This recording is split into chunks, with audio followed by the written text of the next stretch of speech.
You guys, actually, I'm going to plug my computer in.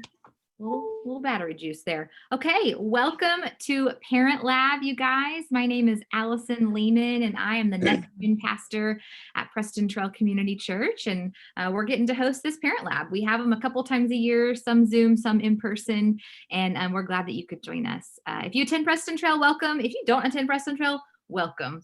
If you follow Jesus, we're so glad that you're here. And if you don't follow Jesus, we're so glad that you're here. We are all on the same page. We are all parents tonight that need some help when it comes to parenting and just creating that calm space in our homes and in our hearts. So we're glad that you're here. If you're joining us through our Zoom call, or if you are on the Facebook Live thread, wherever you're watching, we're glad that you're here tonight. Throughout the evening, just a little bit, Kirk will be leading us through wonderful tips and tricks, and I've got my notebook ready. So he's going to spend about an hour-ish in that, and then we're going to have a live Q&A at the end, so you guys can be thinking of questions. Also, if you have questions throughout in the middle, pop them in the chat. Casey, you can give a wave. Casey is Kirk's son, and he's here, and he's kind of on this Celebrate Calm team, and so he's going to be moderating questions all throughout. So you can save your questions for the end, but you can also ask them throughout. Again, if you're on Facebook or on our Zoom call, you can ask your questions on those comments, and we will get those answers to you as soon as possible, or maybe save it to the end. Casey will be moderating all of that. So you guys, if you can stay muted, that'd be of great help, just so that we can really hear everything that Kirk has to say for us tonight. But past that, we're excited to have you, Kirk. Thank you so much for being here.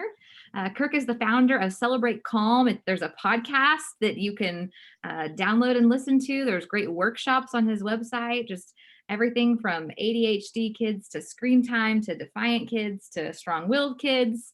That's mine. He just has so much helpful content, and I've learned so much from him over the years. And so, Kirk, thank you for being here, and I'm going to pass it over to you now. Allison, thank you. Thank you, everybody, for attending. I know Zoom's not a lot of fun, and it's hard to stay engaged, so I'll try to bring some energy, make it very practical. If you do have questions, let us know.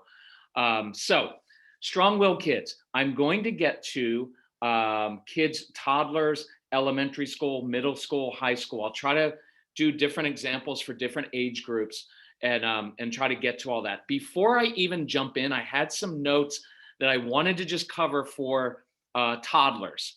Really quick, I'm going to go through kind of each age group, some of my top tips for each of them. Remember that toddlers are not supposed to be productive or efficient. Their job is basically to make messes and explore all the time. So if you are expecting them to just go boom, boom, boom, it's not going to happen, and you're going to be frustrated. And part of what I want to reassure you of this evening is you're not doing anything wrong. Well, actually, you may be, but you're not doing anything wrong. These are tough kids, right? So they're not going to just snap to attention all the time.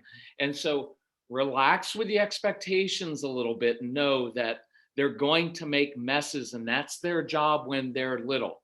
So remember to use music. Music is really helpful to get little kids moving. Use it for actually all kids, but it's that whistle while you work kind of principle of when you get them up in the morning, sometimes waking them up to music is really, really helpful because it replaces your voice, because as modern day parents, we talk way too much. And so our voices become like Charlie Brown's teacher, right? So just know if you have a strong-willed toddler, they are not going to pick up all of their Legos by themselves. I'm trying to save you power struggles and fights for the next 15 years. They're not going to do it. You're going to find yourself on your hands and knees helping them, i.e. doing most of that. And I can assure you, it doesn't mean that they're going to grow up and be a sociopath or be homeless, right? You're going to have to watch, because you're going to project into the future and think, my toddler or my 8-year-old or my 10-year-old or my 14-year-old, he's not doing X, Y, or Z. Who's going to marry this child one day? Who would possibly hire this child? And I want you to relax with that and know it's going to look different for the strong-willed child. I would encourage you, observe your children. And this is for kids of all ages. This is really important. Just observe them. Watch what they do. Your kids will tell you everything that they need by what they do. Give you an example. This is for kids of all ages. So we used to have these kids. Part of where we come from is Casey, the young man who'll be helping out our son. Very, very strong-willed, came out of the womb with boxing gloves on, loved to argue. And so I found for the first 9 years of his life, I just tried to change him because that was what my dad did. Fear and intimidation, my way or the highway approach, until I finally learned the quickest way to change my son's behavior was to first control mine. We'll come back to that.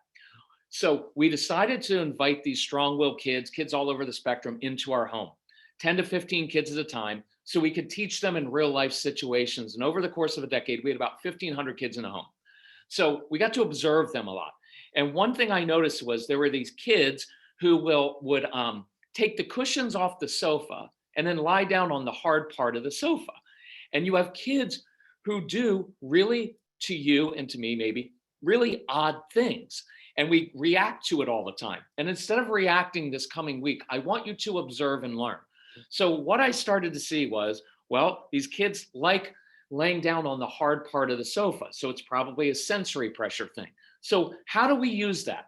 3 things. 1, if your kids struggle with sleeping issues, put them in a sleeping bag, throw them on the floor or put them in a closet somewhere. Just don't tell anyone you're doing that. They will often sleep so well because they like the confined spaces. You will notice if you have kids who come home from school and they like hide or dive under a table or under a chair, they like the confined space. I have preschoolers who will do all of their work if they can sit in the cubby.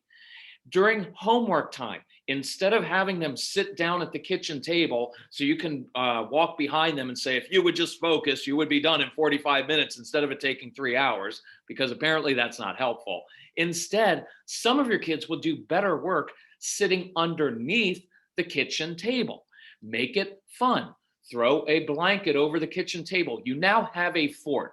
Kids love forts. They can do their schoolwork underneath the table, and they can pick up the mac and cheese and chicken nuggets that they dropped on the floor from the previous night's dinner, because that's all they eat anyway.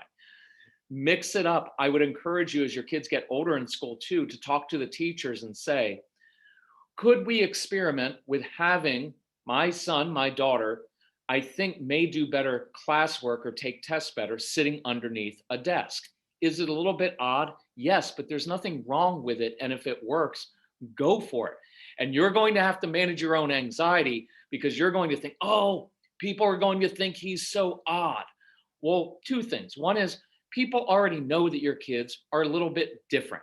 They already know. And your kids usually don't mind that much, right? They don't mind being the odd one sitting under the desk. They think it's kind of novel.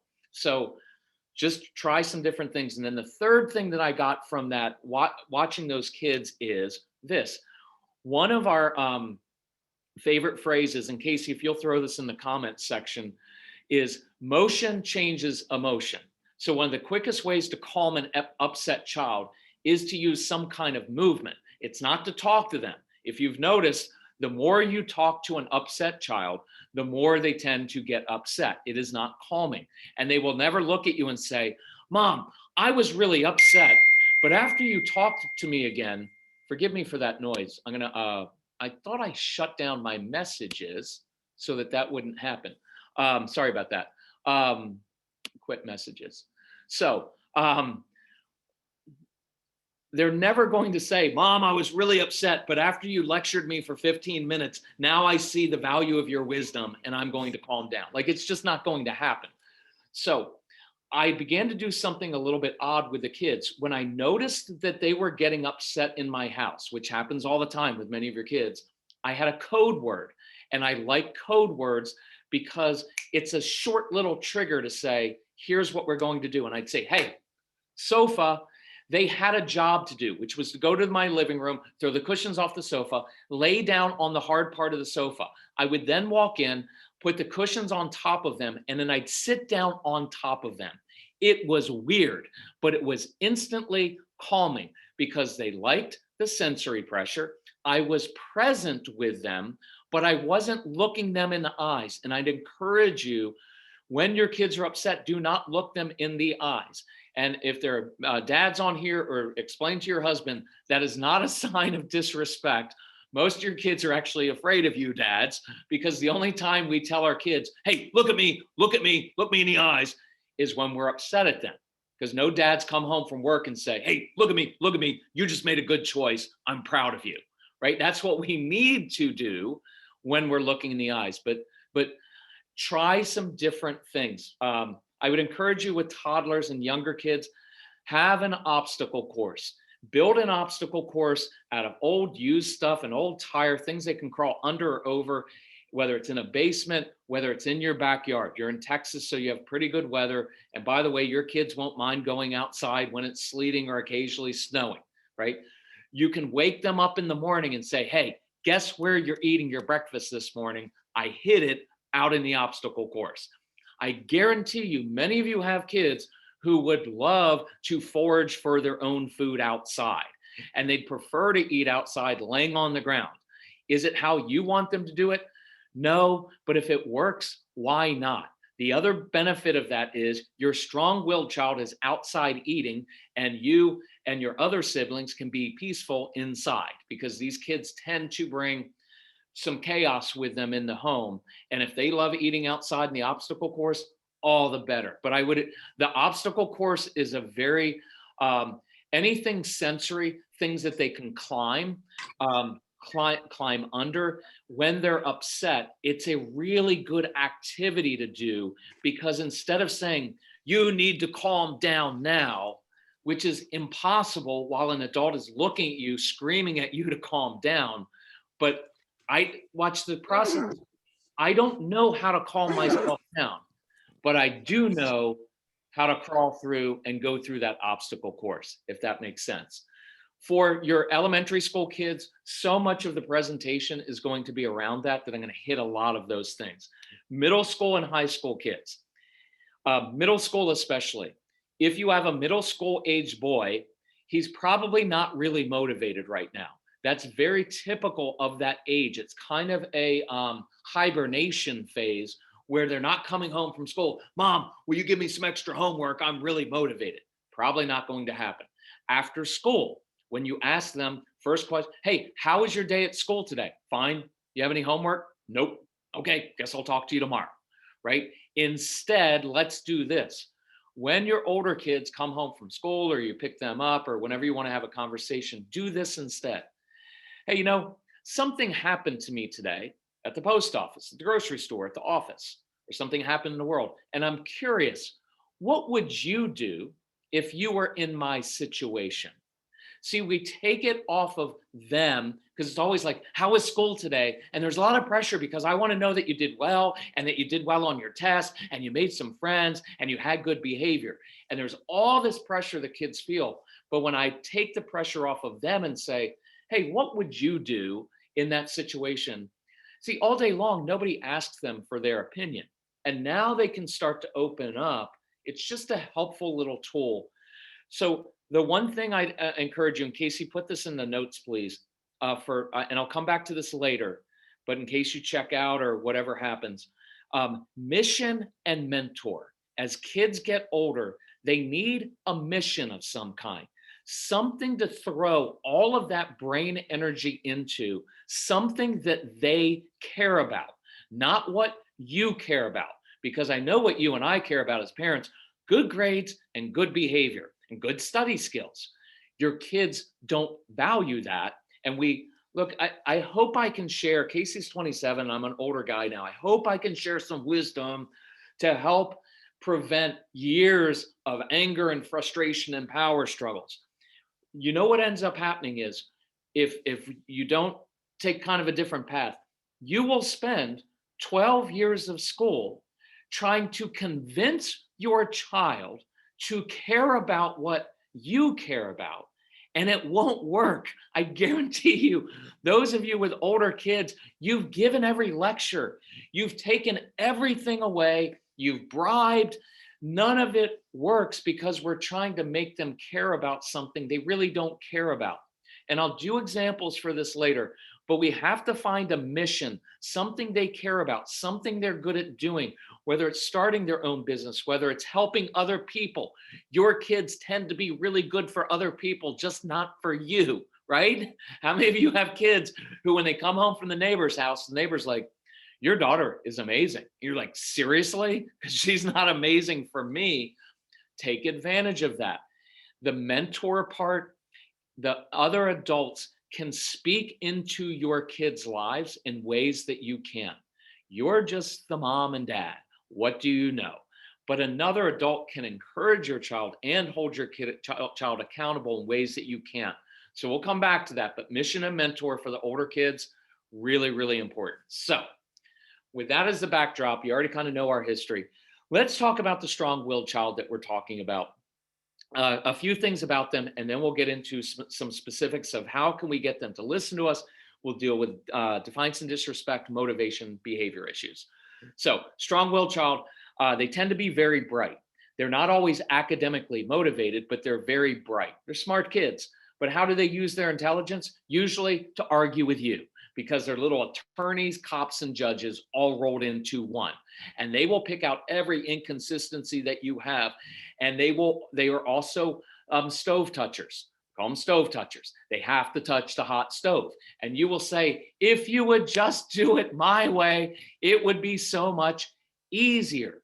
But they don't want to do it the easy way because they like the brain stimulation. They like the challenge of doing it their way and touching the hot stove. And that is actually a good way to learn. It's just hard for us as parents because we don't want our kids to get hurt, right? And plus, to be honest, we don't like the way they do things, do we? I just look, just do it, do it the way that I told you to do it. Because if you would just do it my way, you would be done in 6 minutes. But you'd rather argue with me and argue with me for 6 days or weeks or years and lose everything you own. How many of you have found these kids don't care about consequences? So we're going to get to that. What do we do instead of just throwing out consequences all day long to change behavior? We'll get to that. But the hard part is you are going to have power struggles over everything. And it's going to be difficult. I'm going to try to save you from a lot of those because these are really smart kids and they have big hearts. They're just, you may call them obstinate, stubborn. I would call them persistent, right? Because it's the same thing. Right now they're obstinate. When they get to be older kids, they'll be very persistent and you'll love that quality, probably. But they just tend to use their persistence against you right now. Here's the other one, and then I'll move on. Strong-willed kids, and this may be one of the harder things that I think you're going to have to come to, are probably never going to do things the way that you want them done. They're not going to do it your way. And I know you're going to be frustrated and say, but I'm the authority figure in the home. And the dads out there like me are going to be like, yeah, well, it's my way or the highway. And if they look, I'm trying to cut through this. If you have a 6-year-old or 10 or 12-year-old, I will bet $1,000 on that child that they will wear you down because they will take any punishment, any consequence, but they're not going to do it your way. Does that mean that you give in to them? No, this is not permissive parenting, but I want to show you a different way. So let's jump into this. I want to talk about, I've got this broken down into sections. First thing I want to talk about is the idea of ownership.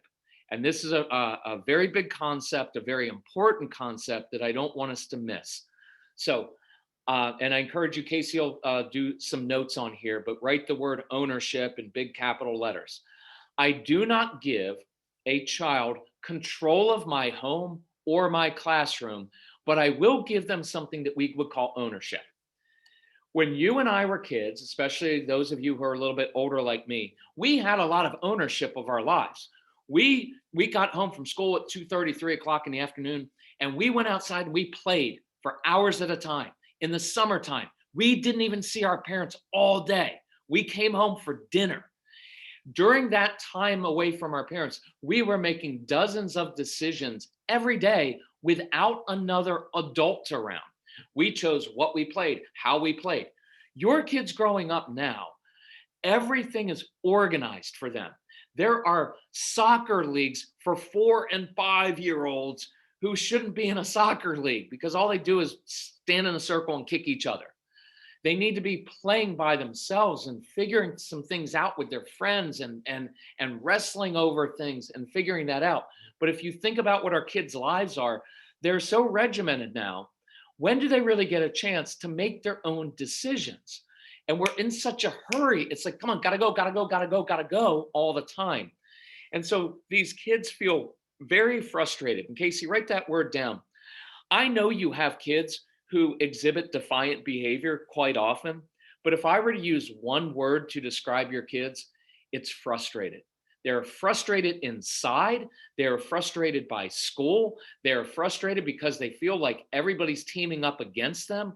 They're frustrated because they think that you like the other siblings better, because you probably do, because the other siblings listen and obey you and do what you ask. And this child makes everything difficult. And I encourage you to really watch that. Really watch that. Look, whether you believe scriptural stories or not, the fact is, it's some of the most ancient writing has the very first story about siblings that we have on paper is the story of one brother who got acceptance from the father, from God, and the other brother who didn't.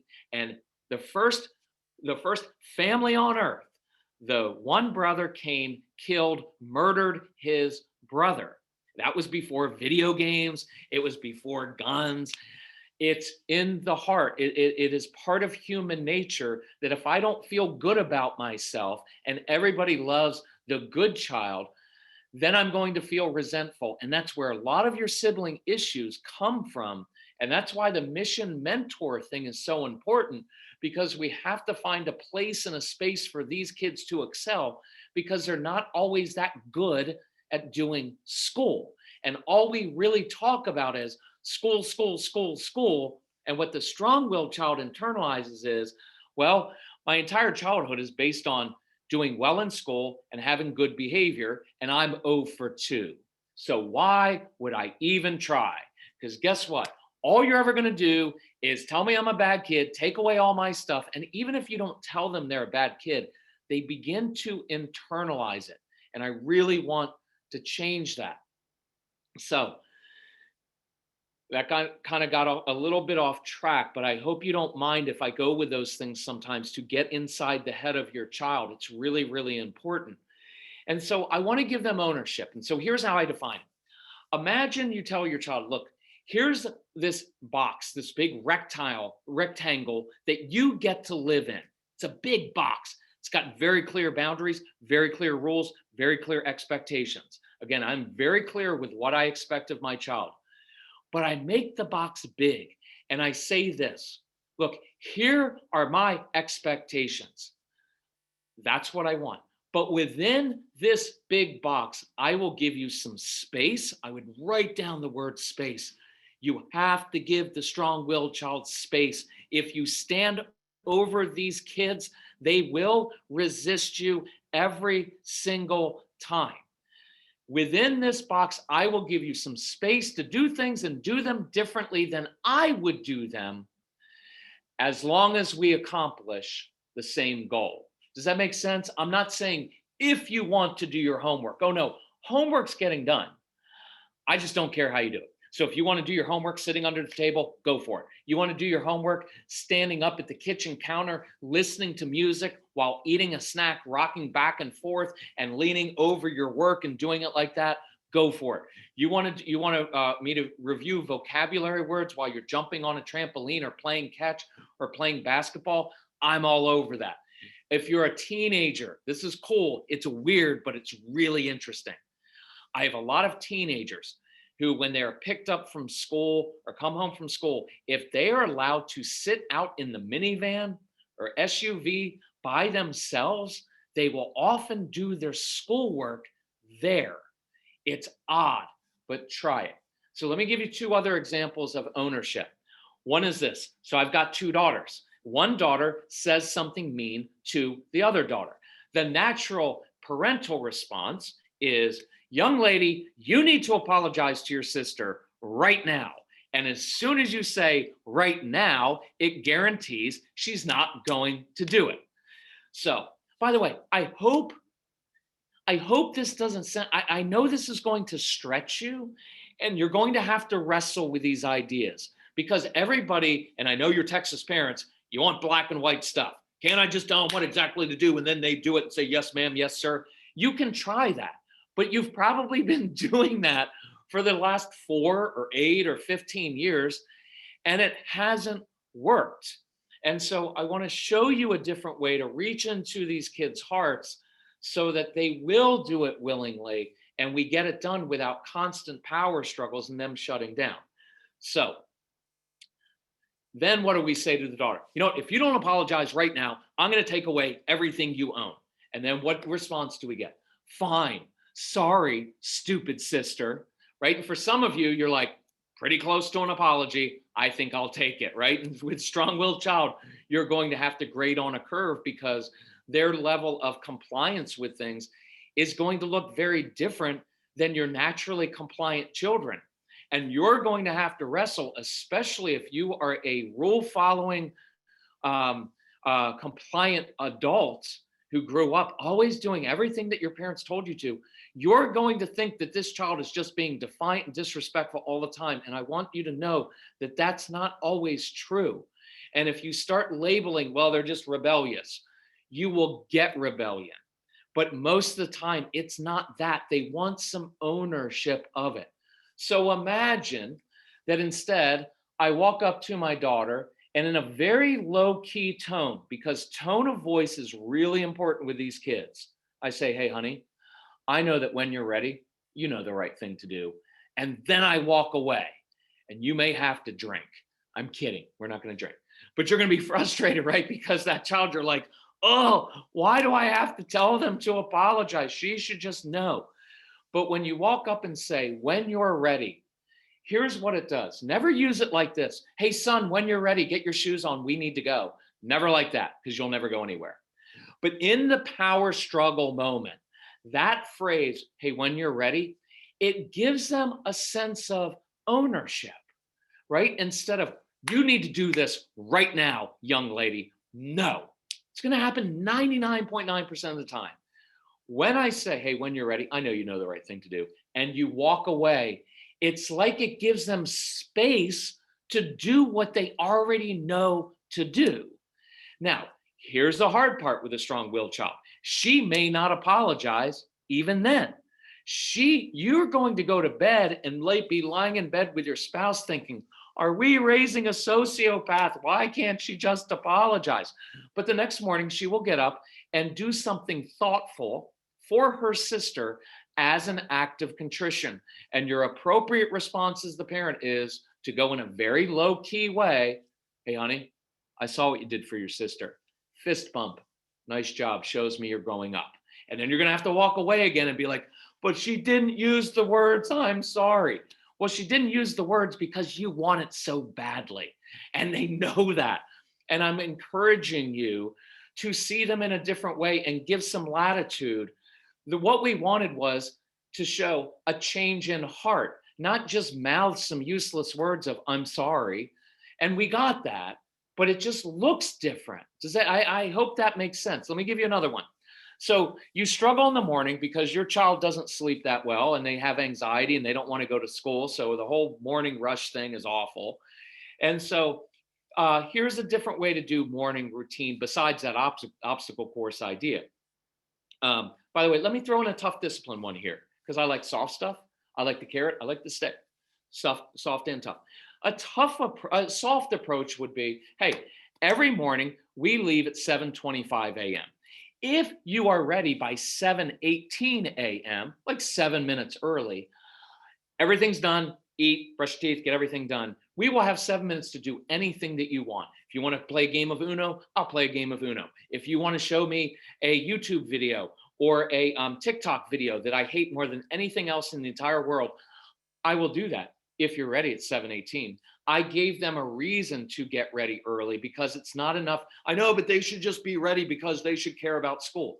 Most of your kids don't even like school. They don't see the value of school or they have anxiety about school. So I just change up the motivation a little bit. And now I get to connect with my child over something they care about for 3 minutes, 5 minutes in the morning. The tough approach is, hey, here's the deal. Carpool leaves at 7:28 in the morning. My time is important to me because we talk a lot. I'm not going to get to it tonight about parents having self-respect, not doing everything for your kids and managing and putting everything, your entire life on hold just to do everything for them. That's not good for them. And your parents didn't do that for you. And so my time is important. So here's what I want you to know. For every minute that you are late after 7:28 a.m., you forfeit 5 minutes of your free time, your screen time later tonight when you get home from school. That's stupid. That's not fair. I don't care. I don't play fair. I play to win, right? My time is important. And my time I say that if you're 1 minute late, you lost 5 minutes. And the first time I did this with Casey, he walked in the car and I didn't say a word. He was 3 minutes late. There was no lecturing. There's no, you know what? I've told you before, right? That snotty parenting tone is not helpful, right? I'm not going to lecture. I just held up my phone and he saw he was 3 minutes late. And his response was, seriously, Dad, I was only 3 minutes late, right? That's good for me. And I was like, it's actually pretty good for you. But you just chose to forfeit 15 minutes of your screen time tonight. Now, what did he say to me? Dad, I'm so thankful that you keep your promises and that you're firm and that you keep the consequences. It makes me feel safe as a child. Of course, he didn't say that. He got upset at me and I was the worst father ever and my rules are stupid. And why does anybody buy my parenting CDs? Why would they listen to you? You're the worst parent ever. Of course he's going to do that. Parents, please don't take everything personally, right? Like, look, I don't expect a child when I walk into the room to automatically be like, Dad, I wasn't having a good time playing on my video games or texting. I was hoping you give me additional chores so I could learn the value of hard work and responsibility, sir. I don't expect that. I expect they're going to push back because that's what people have done all throughout history. From the beginning of time, people pushed back. So it's human nature. And so don't take it personally because then you get sucked into the power struggle. So he was a whole way to school. He was upset at me. But the truth is, he wasn't upset at me. He was upset at himself, right? And what happens is we usually start loading things and getting all over our kids of like, if you would have just planned your time out right, you wouldn't have lost those 15 minutes. I wouldn't have to discipline you. And we get personal. And I don't want to do that with these kids. So what happened? He gets home from school. He starts to get on things. And I just had to remind, hey, Casey, remember this morning you chose, really good language, you chose to forfeit 15 minutes of your time. Again, what was his response? I ignore the initial bluster. That doesn't bother me. I expect him to be disappointed. And instead of getting drawn into a 45-minute fight over it, I just do, this is skipping ahead, Case, but you can put this in the thing. I just do what I said I was going to do without a lot of drama, without lecturing, without demeaning, without shaming a child. Look, a lot of your kids, the strong-willed kids, have a lot of shame. And I'd encourage you, if you look up the Calm Parenting podcast, it's our podcast, or you go to our website, celebrateCalm.com, Casey will put a link there. I just did, I think a week ago, an entire podcast on shame in your kids. And so rather than go through it now, it's a really helpful. The last two podcasts are two of the better ones that I've done. It's on that, and it's on setting appropriate limits for your kids, how to do it. So I'd encourage you sometime check that out. So, but here's one of my favorite ones of ownership in the morning. So, son, I've got one goal for you in the morning. I want you on that school bus or in that car for the carpool at 7:28 a.m. I don't care what you look like. I don't care what you smell like. I don't care what's in your stomach. Just want you on that school bus, 7:28.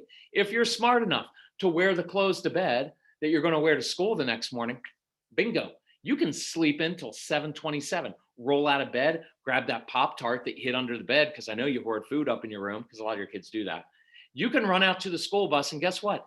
You don't even have to have your shoes on. You can put your shoes on the bus.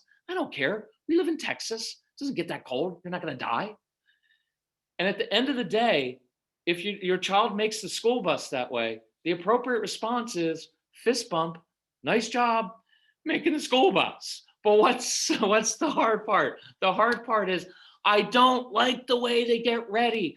I want my child to get up early and get some exercise, and I want them to eat blueberries and avocado and have good healthy fat, not antioxidants, so their brain's ready to learn. And I want them to look nice and smell nice. I don't care. I don't right now. All I want is, I just want you on that school bus, and how you do it, you want to do it in a weird way, a way that makes me irritated, go for it. That's going to be hard for you, but I guarantee you when you give your kids some space to do it, they will get ready. Now, they will eventually do it your way because they learned that their way is really difficult, and they learn by third period, they're starving and their stomach hurts. But they're in the history of mankind, there's never been a time with nutrition where your kids have said, Mom, I didn't realize that what I was putting in my body was so unhealthy. But after you lectured me for 15 minutes and showed me the food pyramid, which is all wrong anyway, I'm motivated to eat healthy food. The more you try to force them to do it, the more they resist, but the more you model it for them, modeling stuff for them works. So that's the idea of ownership. I've got podcasts on that, but let me move on from that. So let's talk for a few minutes about controlling ourselves as parents. I alluded to this before. The quickest way to change your child's behavior is to first control yourself. You will see more changes by watching your body posture. That's why when I discipline kids, I often would sit down when I did it, because when you're standing up, you tend to get more upset and your voice gets like that, and it creates a different response. When I'm sitting down on a chair with my feet up and I discipline my child, my tone of voice, and here's the other thing, tone of voice, even matter of fact. You're going to struggle with this, but I really want you to work on it. What doesn't work with a strong-willed child is sweetie, baby, mommy really needs your help. That tone to them, whether they're 4 or 14, sounds condescending and weak, and they will not respect it. I encourage you not to refer to yourself as mommy and daddy when giving instructions to the strong-willed child. It just sounds weak to them. I talk to them like adults. Now, that's one side. On the other side is screaming, yelling, me getting upset. That doesn't work because your kids have a fight or flight rate response. And if you go like this with them, they're going to be like, bring it, Dad, bring it. The other reason is when I start to get upset, what your child knows is if I just push your buttons, you're going to lose it. And as soon as you lose control of yourself, I'm in control of you. True? That's how it works. So in between, sweetie baby, screaming and yelling. And by the way, I mentioned no snotty tone. I don't like a lot of lecturing. I don't like a lot of words. The more words you use, the less valuable they become. So even matter-of-fact tone, whenever I discipline a child, and I'll go through this in the discipline section, no energy to it. So my 7-year-old is jumping on the sofa. I'm not coming in the room and saying, hey, buddy, we don't jump on the sofa because there are springs on it. I don't explain. And I'm not doing the sweet thing, but I'm also not coming in. How many times do I have to tell you not to? I'm coming in a room and saying, hey, jumping on a sofa, not happening in my home. But I love your energy. If you want to come help me walk the dog, stir the soup, I could really use your help. So let's break this down. When I walk in the room, I'm in control of myself. When I address the child, I'm in control of myself. Hey, jumping on a sofa, not happening in my home. That is a statement of fact. I'm not making it personal. Why don't you ever listen? Why do you keep doing that? There's nothing personal. I'm making a statement of fact, which is jumping on the sofa does not happen in my home. I'm transitioning. See, there's no energy in that. The energy comes to this. And here's a principle. Write this down. I encourage you, especially for younger kids. Whenever you say no, Case, put this in the notes, please. Whenever you say no to something inappropriate, you have to say yes to something appropriate. Just saying no all day long. And if you have toddlers, that's what you're going to fall into. Stop it. Put that down. Take that out of your mouth. No. We have to give them something to do. It didn't work in the garden. Hey, Adam, you get to eat from every tree. Not that one, right? It was like a setup. Like, that one tree over there, that's the one you can't. Of course they were drawn to that one. You have to give them something to do. So my energy is, hey, that jumping on the sofa, not happening here. By the way, that low key tone, I've referenced it. I can't tell you exactly why, but there's something very settling about that, right? I used it with Casey. Casey had a very smart mouth, with just a very challenging child. And he would come at me with that tone of voice. If I responded in kind, right, and I was like, can't believe that you're talking to me like that. You're not going to talk to me like that. His response the first time was, just did, right? There's a challenge there. But when I went low key and said, look, I know there's something going on here. Because whenever, this is a good one for Defiance at times, one option. Case, every time that I hear you using that tone with me, it tells me you're anxious, you're frustrated, or you're hungry. Because those were his three triggers. And see, what I'm trying to get out there is, instead of me walking around always on edge thinking my job is to always correct my children, no, my job is to teach my children. Discipline means to teach. For Christians, disciple. The word disciple. Look, I try to say that if you read through the New Testament, just the Gospels, Jesus's words, Jesus used less words in his whole ministry than most moms and dads do in a single day, right? And then we wonder why our kids don't listen to us. So there was something, I wanted to go beyond, well, my job is to always point out everything you do wrong, to my job is to give you wisdom and tools to make a different choice. So Casey, I heard that tone. It's disrespectful. I'm not going to take it personally right now, because I know something's going on in you. You're anxious, you're frustrated, or you're hungry. Those are your three triggers. So two options, son. You may continue to talk to me like that if you want, because they can. You can try duct tape, but they'll figure out a way to say bad things to you. So you can if you want, but here's what I know about that. You're just going to lose your stuff, and you won't like that. See, there's not a big drama of like, I can't believe that you would talk to me like that when I was a kid. There's none of that. And by the way, moms, there's none of this. After all I do for you, and you can't even, I'm just going to be blunt because we don't have a lot of time. That is manipulation. That is manipulation. If you are doing too much for your kids, it's because you are choosing that, right? Probably because you had a mother who did that. And we need to break those generational patterns, like I did with my career military father who just knew fear and intimidation. Some of you had a mother who was the martyr mother. Well, I'm just going to do everything for everybody else, and I'm responsible for everybody else's happiness. And I guarantee you, if that is your mindset, you will make everybody miserable. And then you'll be resentful because you sacrificed everything, but you chose that. And it's manipulation, because here's what you're really saying. Because I've done all those things for you, you owe me to do that. Does that make sense? I know that's a little tough, and there's no blame or guilt in this, but I want to recognize those patterns so that we can change it. So in that moment, and Casey, bring me back on track because I kind of forgot where I went with that.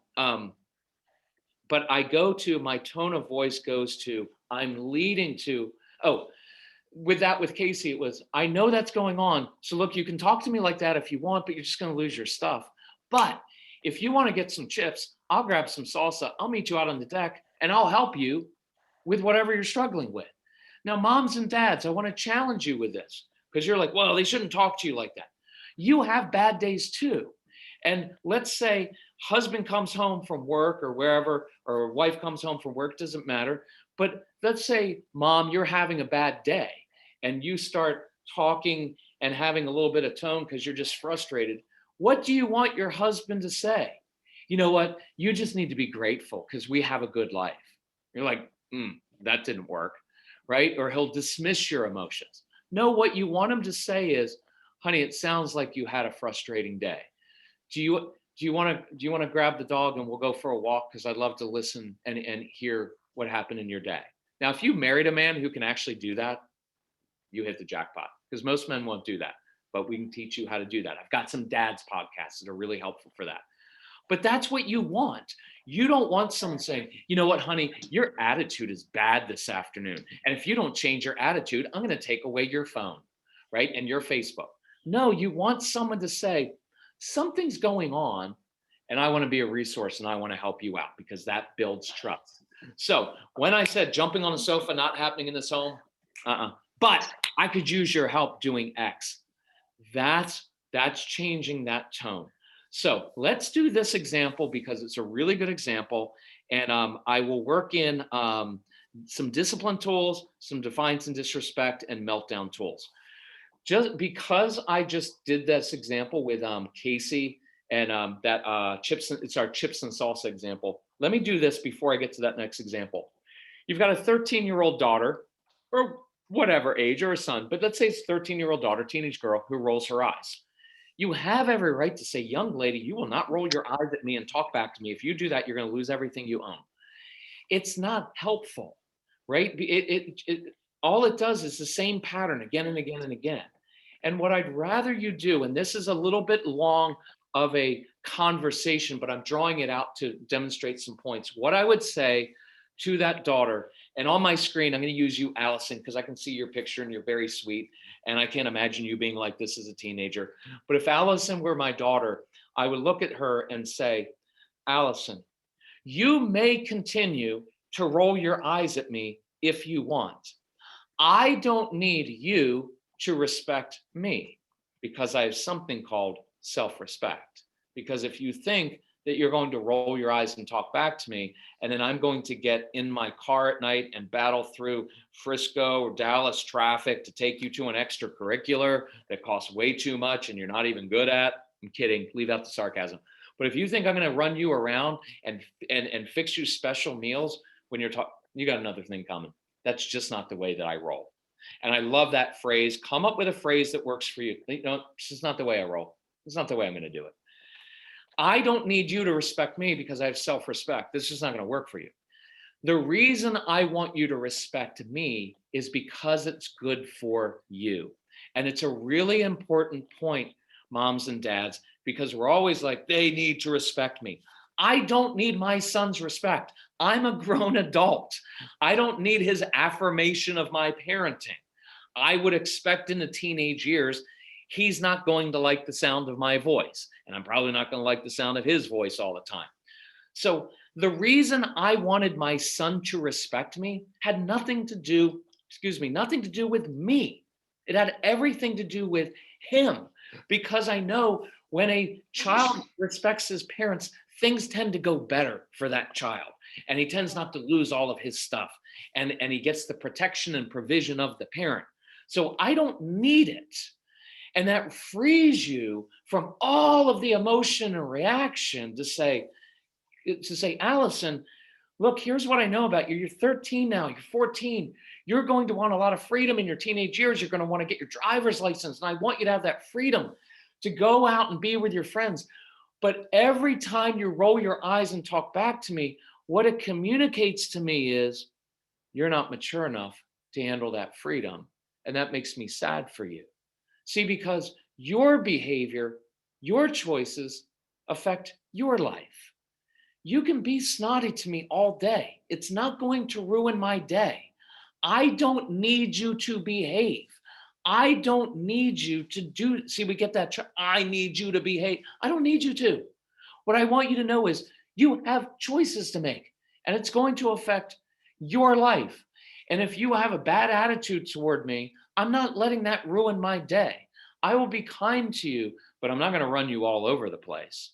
And see, it shifts responsibility from me making my child. Can you feel that? Well, I need to make my child behave, and I need to see all that anxiety dumps all over them, and then we get resistance. But I'm saying, Allison, you've got a choice to make. I just know that it's going to go better with you when you have a better attitude. So choice is up to you, honey. If something's going on in your life and something happened at school and you want to talk, emotion changes emotion. I love to go walk the dog with you. Let's go walk. Let's go. I've got to cook dinner. You want to come help me cook dinner? I'd love to listen to you. See, I'm inviting. Watch the difference. Instead of, I can't believe that you would talk to me like that. You better change your attitude, young lady, or else. And then what's your else? Because you've run out of consequences.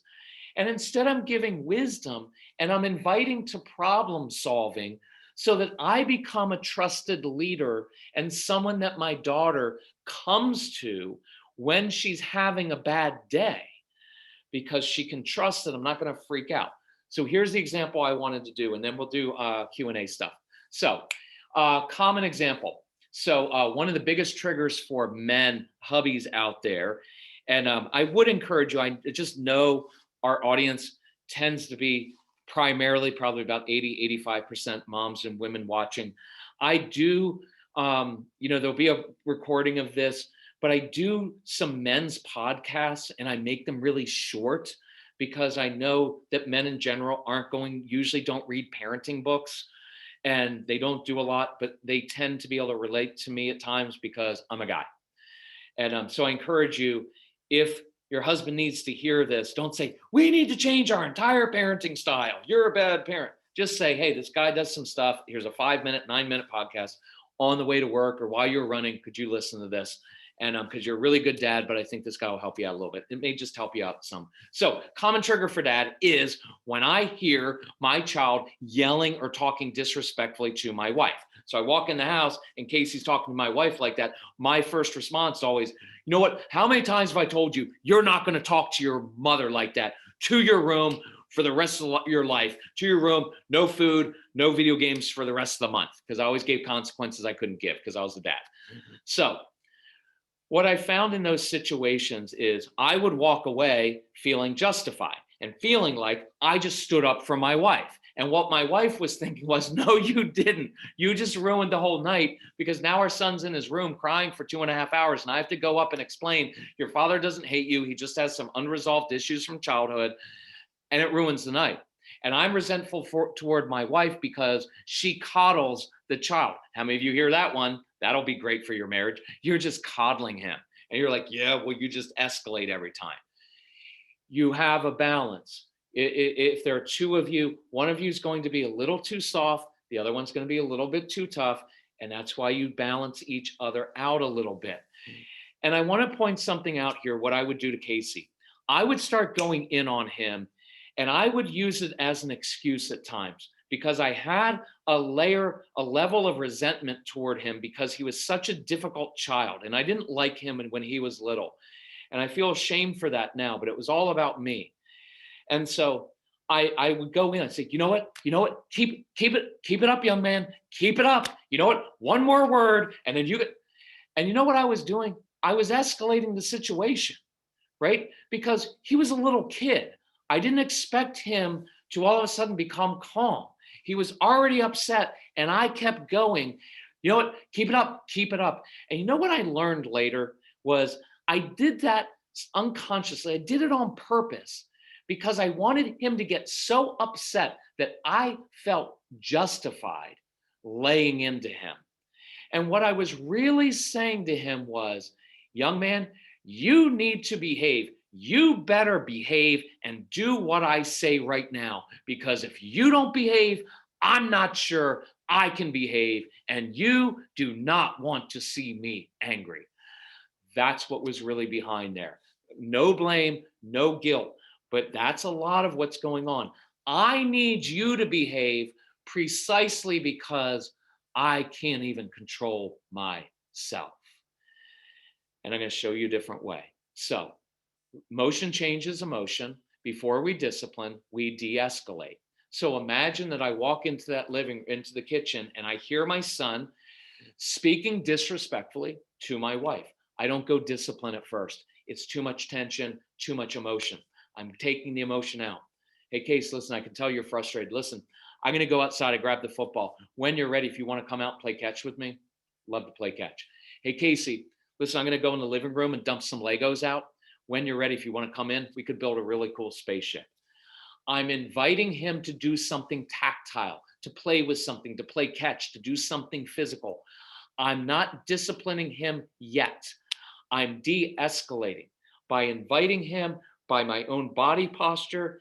I'm frustrated inside at him. Being calm does not mean that you're Gandhi and you don't feel things. You can be frustrated and angry and all of those emotions, but I can't react out of it or it sabotages every situation. So now we're outside playing catch. We're sitting on the floor building with Legos. We're calming and de-escalating the situation. Now, after a while, we can get to discipline once everybody's rational. So I can go to this language of like, and look, I'm not looking him in the eyes because we're building with Legos. Hey, Case, what just happened in the kitchen with your mom? I know that yelling at your mother, hitting your sister, stealing things, whatever it is. I know that's wrong.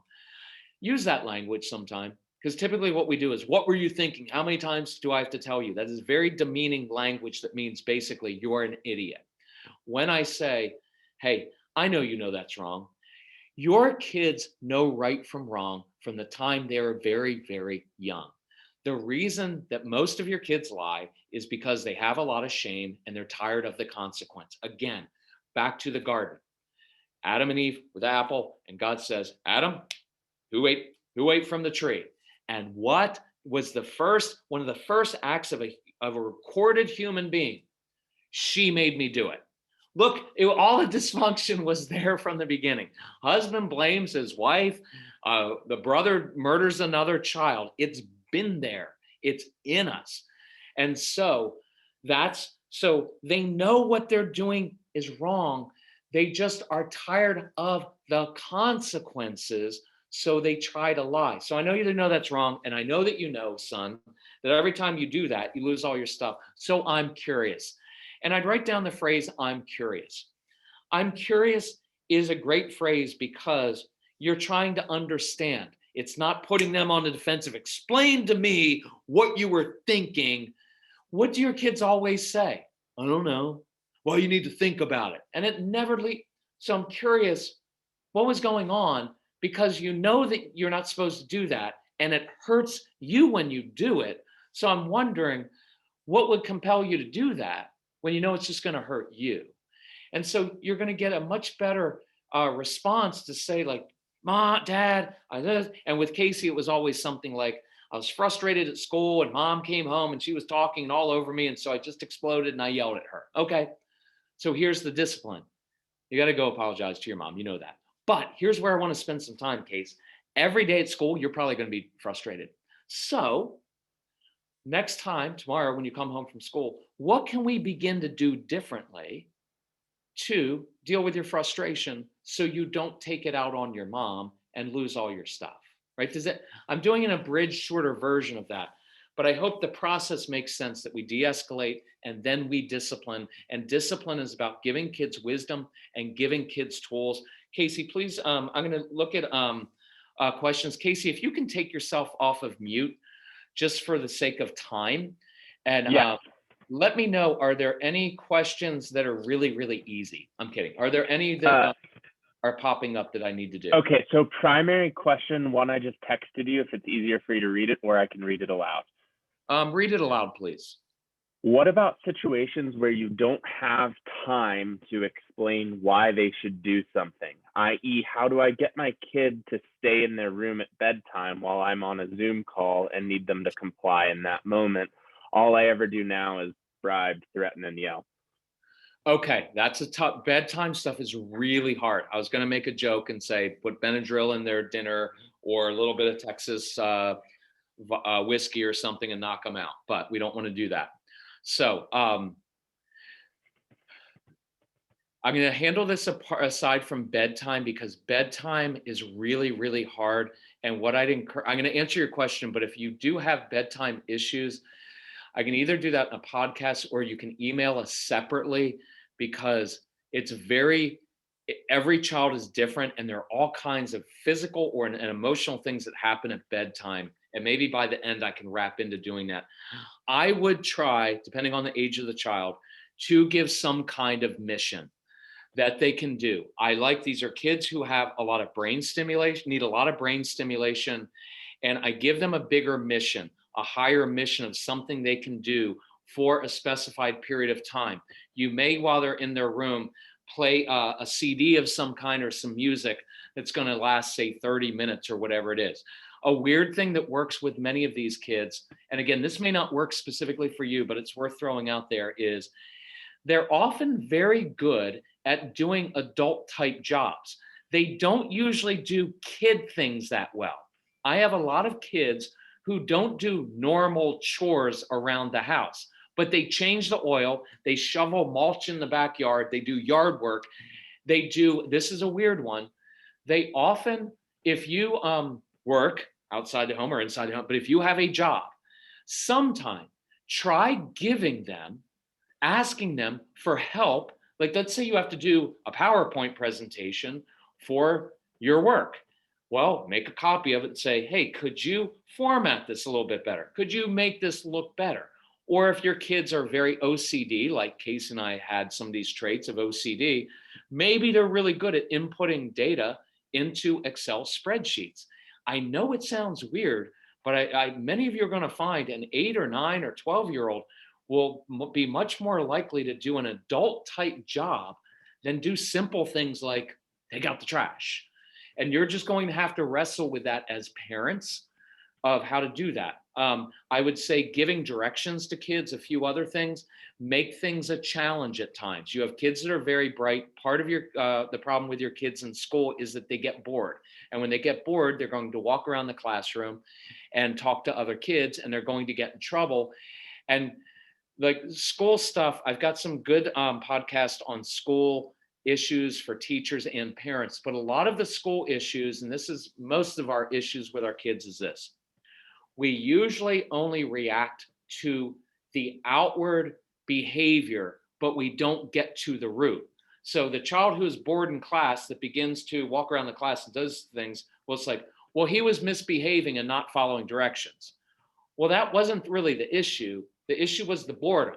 And if we give him some tools to deal with the boredom.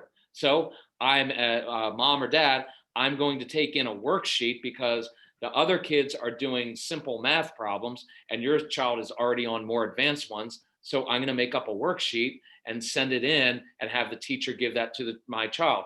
I may have the teacher say, oh, Jacob, you are really good at math. Could you roam around the class and help other kids who need a little bit of help? Or in a larger school, hey, could you help some of the younger kids in a different grade because you're really good at that? I'm a big believer in using, look, you change behavior, you build confidence by building on your kids' strengths, not by fixing all their weaknesses. Please write that down and keep that and come back to that.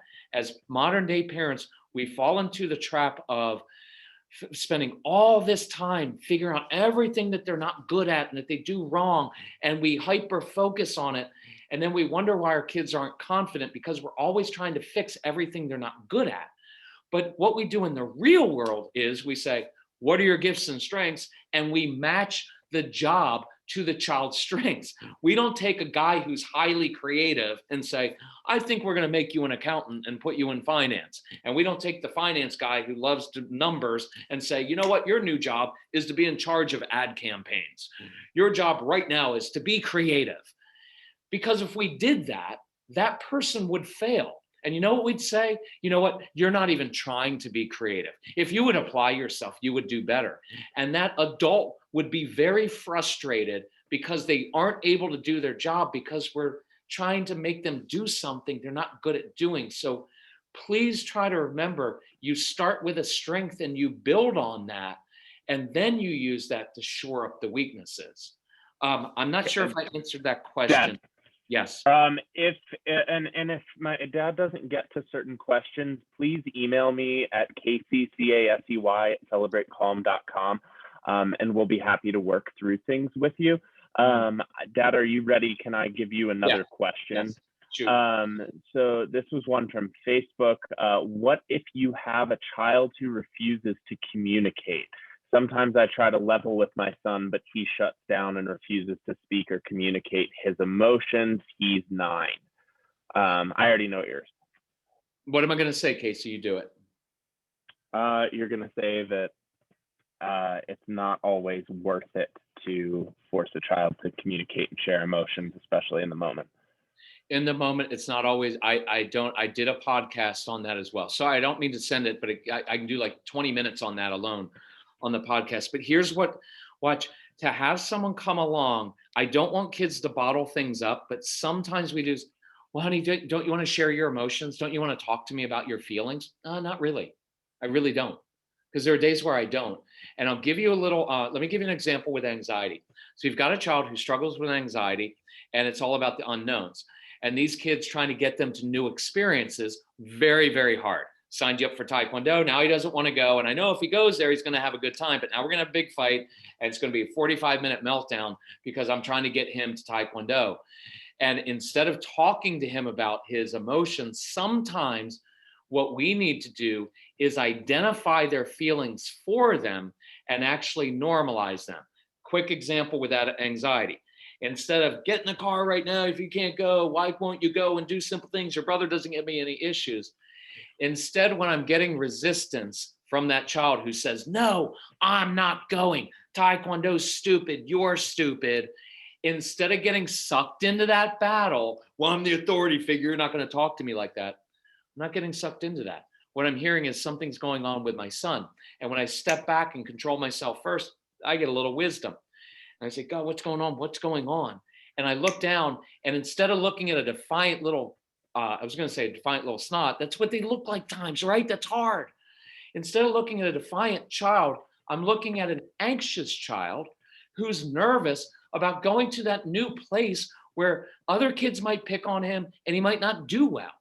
And so now I look back down and say, is your stomach a little bit upset? They're like, yeah, that's just you're nervous.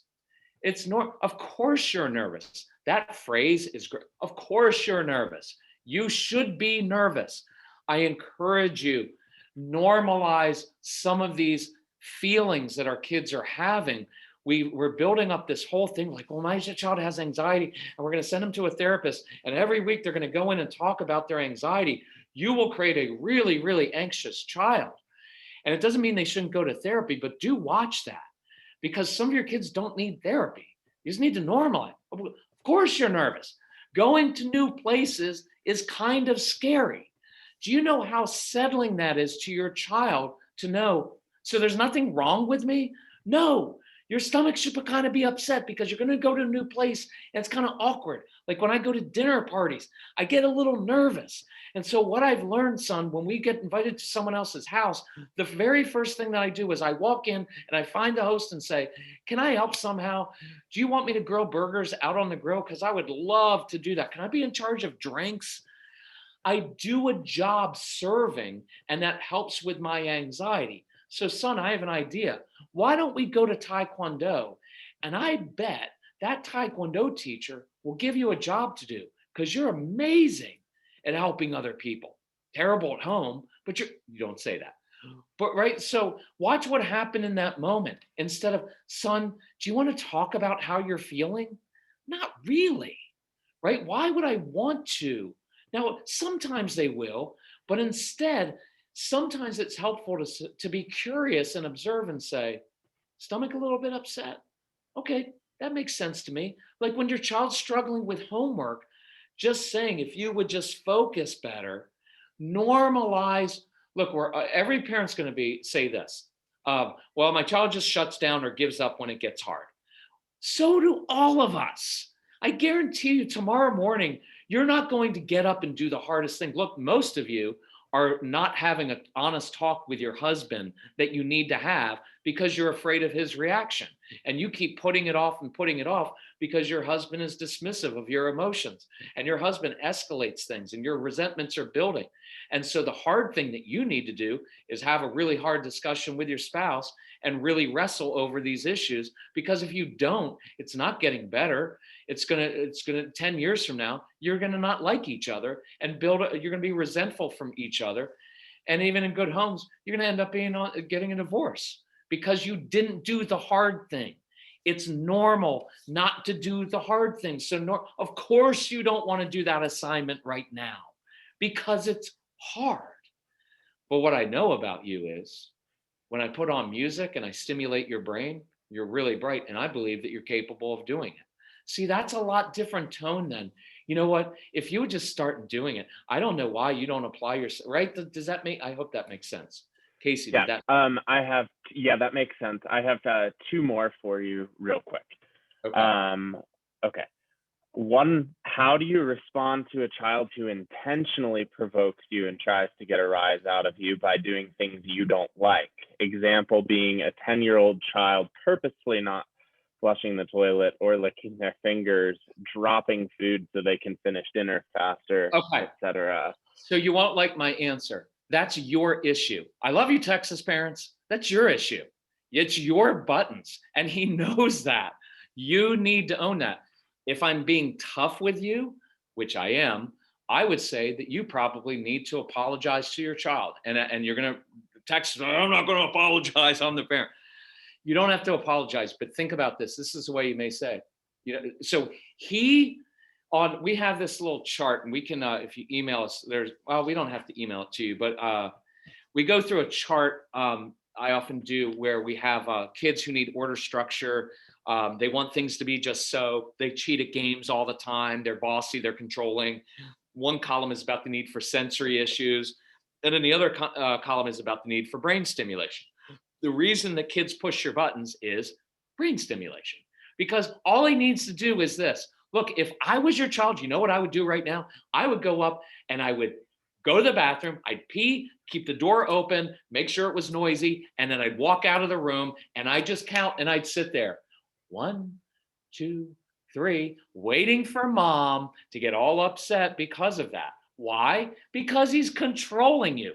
Well, should kids be controlling? No, but you're the grown adult, right? I know I'm being tough, but if you were honest, the thing that you would say to your child is, son, I need to apologize to you for a couple things. For the first 10 years of your life, I have led you to believe that you're actually in control of my emotions, because every time you do something I don't like, I react to it. And what I've taught your brain is this, that when you want my undivided attention and when you want my intensity, Casey, put intensity in there, please, in the comment section. Your kids want brain intensity. And unfortunately, we only give them intensity when they're in trouble and we're upset.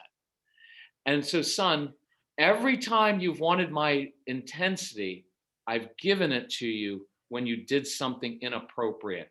And I apologize for that, because there are so many things that you do well, and I overlook them, I minimize them, and I apologize.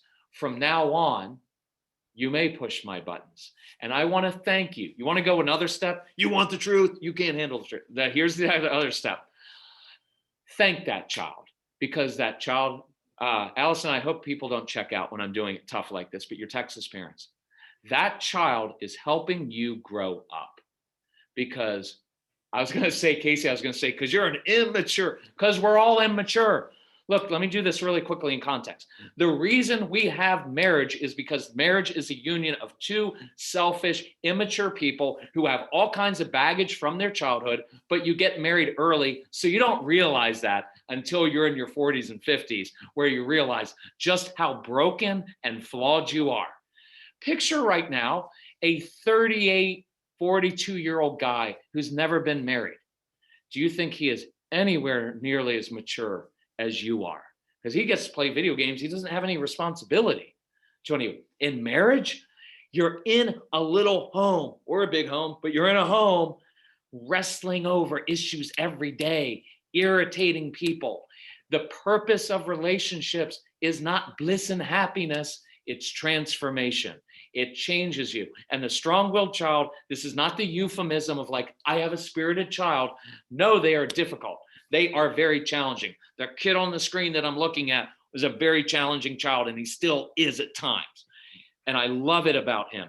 He caused me to grow up, because I came face to face with my own immaturity, that I couldn't control myself. I came face to face with my own control issues, because moms and dads, we have so many control issues, and we don't, well, no, it's just that I'm the authority. No, you have control issues. And I guarantee 40s, 50s, 70% of the fights are because you just have control issues.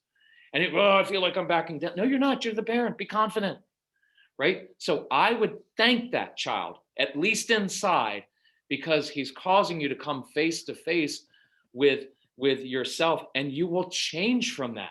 Because I guarantee you, if he doesn't flush the toilet and now you're getting upset, look, I'm not being mean to you, but you probably get upset about all kinds of other things.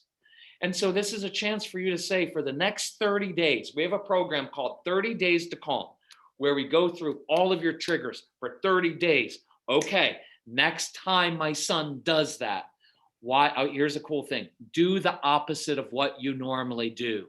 Begin to change your response to your child, and I promise you, his behavior will change. Otherwise, the only thing I can tell you is, well, every time he doesn't do that, take something away. But you've already done that. I know you have. And you've lectured him about the need for hygiene. And it's not, look, if you want to thank him for not flushing the toilet, especially if it's number one, it's good. It's better because now you're not wasting water. Okay. And go in and say, yeah, you didn't waste water. Now, if it's number two, that's gross, and cover it and spray something. But I guarantee you, when you let go of your control issues, he'll begin. Casey, can you validate that? Because you were like that, right? Yes, and it lasted a lot longer with mom, Why? because mom wouldn't stop reacting. Yeah. It was a continued reaction, and I actually sat down with my mom. We used to do like coffee dates, and I actually sat down and I was like, you could just stop reacting and I would stop doing this. And still, like later that afternoon, reacting over it. So I kept doing it. I don't know if you can see got a little older. I don't know if you can see his face, but there's that twinkle in the eye of like, yeah, I did it. That's what they're like. It's so I don't react to it, right? And so just work on not reacting and refocus and focus on the things you're doing well. What else, Casey? Okay, so I don't have a strong-willed child, but my child is flat out defiant, especially when it comes to playing video games online when we're not around as parents and they should be on Zoom classes after they've been told not to. Okay.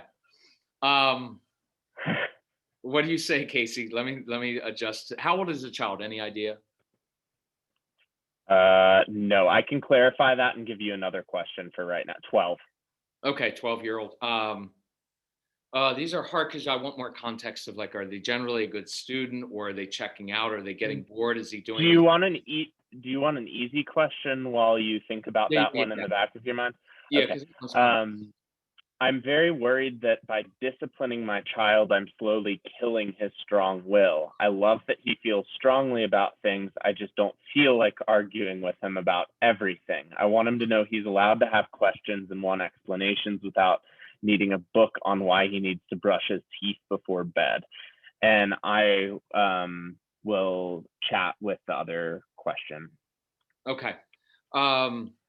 So that's going to be a part that you're going to have to wrestle with choosing what's really important. I'll tell you that we did what we wrestled with. Casey was not very good. I kind of joked that Casey was virtually useless as a child in the home. He wasn't really good about doing stuff at home for us. But from an early age, by 10, he was a stick boy for minor league hockey team. He had not a full-time job, but he had a pretty busy job reffing hockey games from the age of Casey, 12. He was extremely responsible outside the home for other people. And what we wrestled with was, our goal is to raise a child who grows up to become a young adult who is responsible and respectful to other people. Well, he just wasn't great with us. And so we focused more on those things that he did well. And you're going to have to wrestle with it. And you're going to have to wrestle with like, oh, but are we letting him get away with things? I'd focus, one thing I'd encourage you to do is make a list of the qualities that are necessary for success in life, not necessary for success in school. Because sitting perfectly still and following directions all the time is not necessary for success in life. And some of your kids we will crush their spirits if we're always trying to get them to live in this little box. Some of it is realizing this just isn't who my kid is. And so, and it's working within that. One of my things that we talk about with discipline is, I don't believe in immediate obedience. I don't. And I know a lot of Christian people do, but I'll tell you why I don't, because I don't see it in scripture. Like very quickly, because this is a big deal in a lot of Christian homes. Well, immediate obedience. God tells Moses, go lead my people out of the wilderness. Moses argued with God. I'm not a good leader. I don't have a good speaking voice. Abraham was not immediately obedient. King David was not obedient. He had committed adultery and had Bathsheba's husband killed. I want to reframe things because sometimes, especially Christian parents, we get so much onto behavior and not the heart. And virtually everybody in the Bible, most like Jacob, was a horrible person. He is a father of our faith. And yet he deceived his father, deceived his brother, and yet somehow God saw something in him and honored that because there was a spirit in there. And you're really going to do. And so we go through and you go to the New Testament. I think it's Matthew 21. There's a father that has two sons. Jesus tells a parable. Sons, go into the vineyard and do my work. And I encourage you, parents, especially the Christian parents, read through scripture and watch what happens when there are two children. There is always, always, always a compliant one and a strong-willed child. And if you look in Luke 15, the story of the prodigal child, what you'll find is the compliant child was the one who was usually resentful and had a bad heart. And the really strong-willed child was the one who went and did things wrong, but ended up with a very contrite heart. It's just opposite of everything we've been taught in church. It's all about behavior and good behavior, but not about the heart. And so kids, sons, go into the vineyard to do my work. And the one son was Eddie Haskell. Of course, Father, I love doing vineyard work, only he didn't go and do it. The other son was the one that we had. Duh, vineyard work's stupid. Defiant, disrespectful. And what does Jesus say? Later, he changed his mind and went in the vineyard and did the work. And Jesus, not me, said, which of the two sons was obedient to his father's will? It was the initially mouthy one. They're going to resist. It's built into their very nature. I will share this. I go on walks in the morning and I try to talk to God and listen to God. And when I sense he wants me to do something new, I always resist. Hey, God, I know you have a little bit more wisdom than I do. Not going to do it. Makes me uncomfortable. Don't like it. Not going to happen. But as I keep walking, as the days go by, I warm to the idea. And that may make you uncomfortable. I was going to say too bad, but too bad. It's the way some people are made. And I don't want your kids to be labeled as rebellious and defiant all the time just because they do what we would call initial bluster. They don't do it. This is stupid. And if you go in the room, and I used to say, Casey, look, three chores, want these done by 7 o'clock. Don't care what order you do them in. Don't care how they get done. Just get them done by 7 o'clock. And then I left the room and I left him there to say, these chores are stupid. You're stupid. And I didn't listen to that because I knew he didn't want to do it. He would get them done rather than me standing over, because I would tell him, you don't have to be happy doing your chores. If you're miserable raking leaves in the backyard, I'll pull up, pop some popcorn, pull up a lawn chair and watch you be miserable. I don't need you to be happy. I just expect it to get done. Casey. All right, I'm going to interrupt you. So maybe time for two more, but probably just one. Okay, so this is back to that video game one. Okay. So 12-year-old kid, it is parents aren't there, usually in a separate room. He's attending school virtually. He'll open another tab, start playing games or watching games on YouTube while attending classes on Zoom, doing both simultaneously. And bored, frustrated, addicted to games, doing it while, yeah. Okay.